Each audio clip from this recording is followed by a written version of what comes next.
guys, this is the third example that we have solved on the method of cuts. Of course, if I want to do the method of cut, I should do one on the distributed load and one after this distributed load before the point load of 20 kilonewton.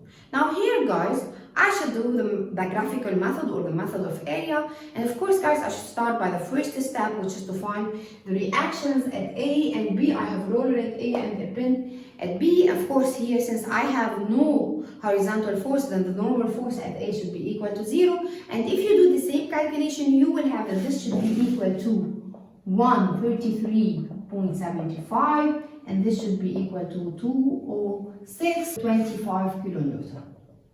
Okay?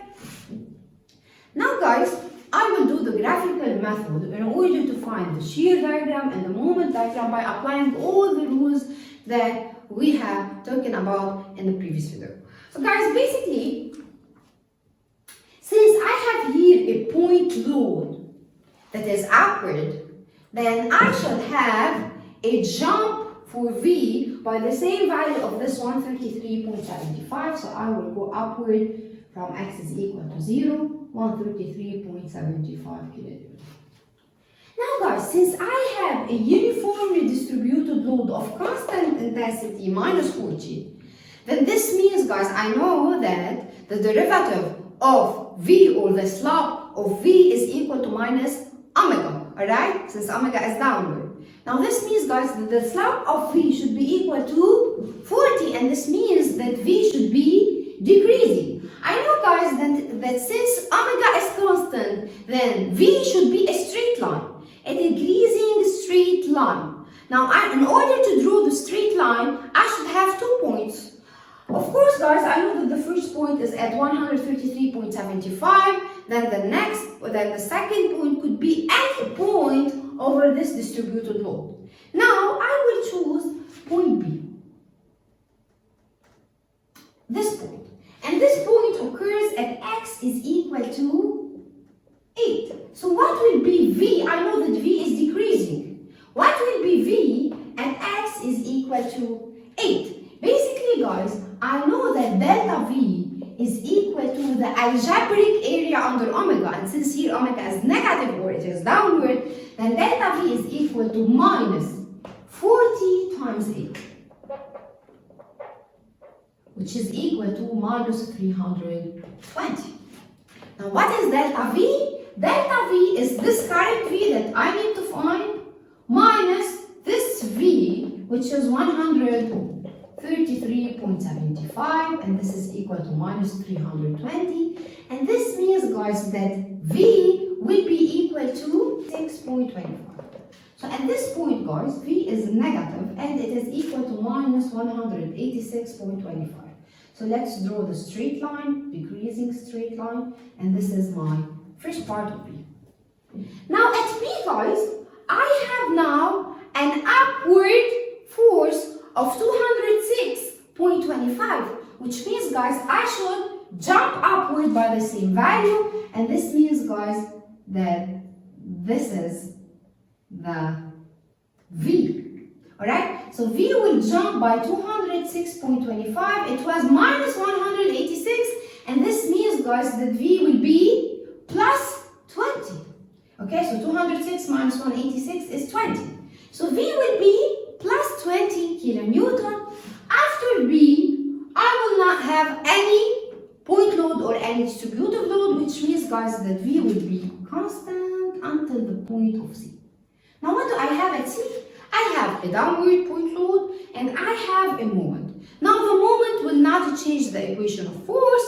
Basically, the moment will affect the reactions at the first step. Here, since I'm doing sum of F is equal to 0, so the moment will not change anything about V, but the force will do. Now, the force here is downward and it is equal to 20. This means, guys, that I should go downward by 20.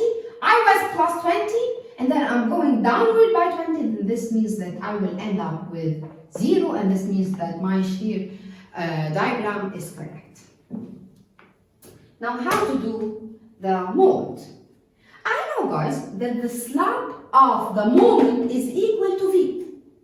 And this basically, guys, here I should pay attention that I have have two signs of v from 0 till 8. The first part is when v is positive, and the second part is when v is negative. And between them, guys, I have a v that is equal to 0. So why is this important? Because in fact, when v is equal to 0, dm over dx is equal to 0, because dm over dx is equal to v.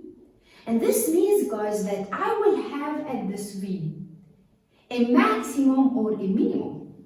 I know that if the derivative of the function is equal to 0, then I will have here a maximum or a minimum. Now, since v was positive before this point, then this means, guys, that m will go up, and then I will have maximum, and then m will go down.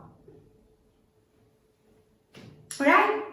Now, guys, at this point, it is not necessary that m is equal to 0. It could be any point negative or could be any point positive, so I should find this m. But before finding this m, I'm going to find m max. How to find m max? In fact, guys, I should know what is x at which v is equal to 0. Because in fact, guys, if I know x at which v is equal to 0, I can predict m max. So the first step is to know what is x at which v is equal to 0. And this is what you should do for every example when you have a variation in the sign of v.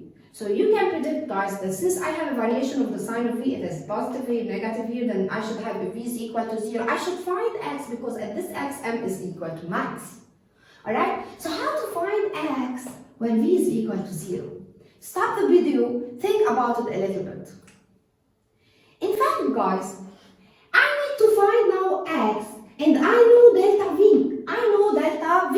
So it is the opposite of this method. So basically, guys, I know delta v. Delta v is the current v, which is here 0 minus the previous v. So delta v is 133.75. And I know that this delta v should be equal to the area under omega. Alright, so it is equal to minus 40 times what? Times x that I need to find. And this means, guys, that x is equal to what? Is equal to minus 133.75 over minus 40, of course, should be positive.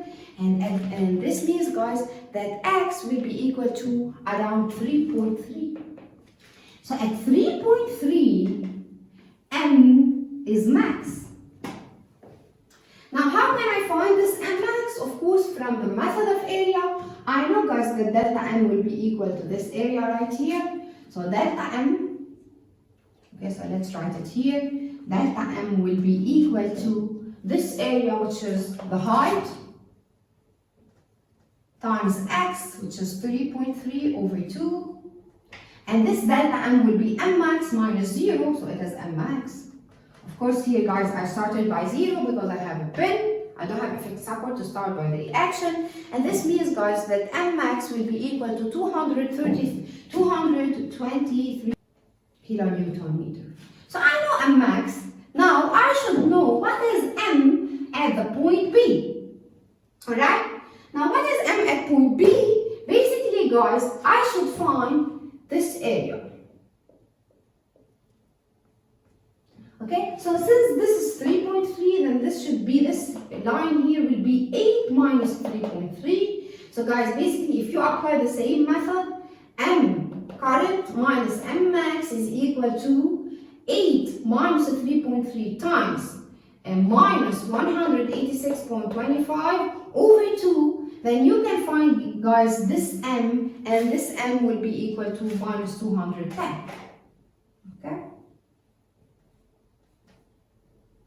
So at B, m is equal to minus 200.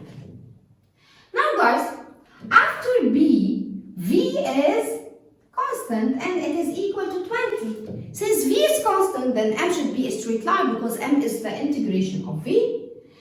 So this means, guys, that m will be a straight line, an increasing straight line since V is positive. Now, guys, this increasing straight line could be like this, could be like this, could be like this. So basically, guys, I should predict one point in order to draw this straight line. So what should be this point? I will take the point at x is equal 8 plus 3, which is 11. So what will be m at x is equal to 11? Of course, guys, m minus this m, which is minus 220, which means, guys, m minus plus 210 is equal, guys, to this area right here that is positive, and this area is equal to 20 times 3, which is 60. And this means, guys, that m will be equal to 60 minus 210, and it is equal to minus 150. So it is increasing, but still negative. So here, guys, this is my m, it is minus 150. Am I done, guys? No, because in fact, I have a clockwise moment that is equal to 150. And I know, guys, from the rules that a clockwise moment will jump my moment up. And this means, guys, that my moment will jump from minus 150 by a value of 150, minus 150 plus 150. This means that my moment will end up by 0, and that's why my moment diagram is, of course, correct.